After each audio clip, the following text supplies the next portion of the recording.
For several seconds, nothing happened, and there were no further sounds of life from inside.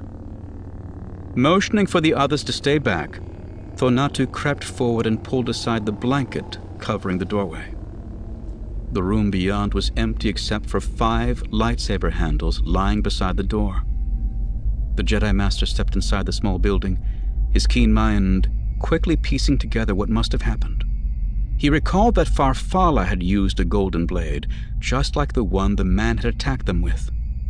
The lightsabers here were trophies, taken from those who had died on Tython by their killer. The man outside was young, but the Jedi were taught that the dark side led to quick and easy power, power enough to kill Farfalla and the others, especially if they'd been led into some type of trap. The Sith had slain the Jedi and claimed their weapons, though he must have suffered grievous injuries in the battle, including the loss of his hand. He had probably tried to call on the power of the dark side to heal himself, but the Jedi Master knew the dark side couldn't heal. It only caused harm. The misguided attempt was likely what damaged the young man's mind. Wounded and half-mad, he had come to Ambria to seek aid from the healer. By the time he arrived at this place, he would have been near death and completely helpless. That's when Khalib must have dispatched the message drone to warn the Jedi. A Sith Lord still lives. He killed 5 Jedi on Tython. He is now on Ambria, under the care of a healer named Khalib. He is badly injured and helpless. He must have sensed who and what the young man was as he healed his horrific injuries. But Khalib had underestimated the Sith Lord's power and the degenerating state of his madness. Before the Jedi could arrive, the Sith had recovered enough to torture and kill Khalib for exposing him. The healer's prolonged and visceral death must have further fueled the young man's psychosis, reducing him to the raving creature that had lunged at them from the hut. All the pieces fit. It all made sense. "Master," one of the other Jedi said, peeking in through the door.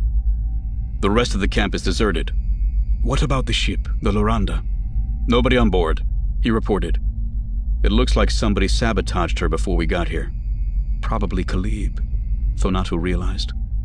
He wanted to make sure the Sith couldn't escape.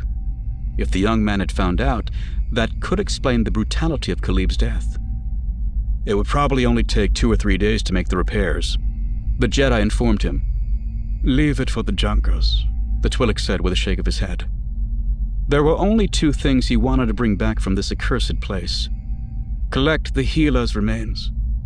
We'll give him a proper burial on Coruscant. The man nodded and scurried off to relay his orders. Master Thonatu bent over and gathered up the lightsabers of his fallen comrades from Tython, so they could be given a place of honor in the temple. The loss of Farfalla and his companions was a terrible tragedy, as was what had happened here. But at least he could go back to the Jedi Council and tell them with absolute certainty that the last of the Sith Lords had died on Ambria. He exited the small shack and headed back to his ship, knowing that the memories of the gruesome massacre in Ambria would haunt him for the rest of his life. He never thought to examine the small sleeping mat in the corner. He never noticed the trap door built into the floor beneath it. And he never sensed the apprentice and her unconscious master, masked by Sith sorcery, hiding silently in the cellar, just below his feet.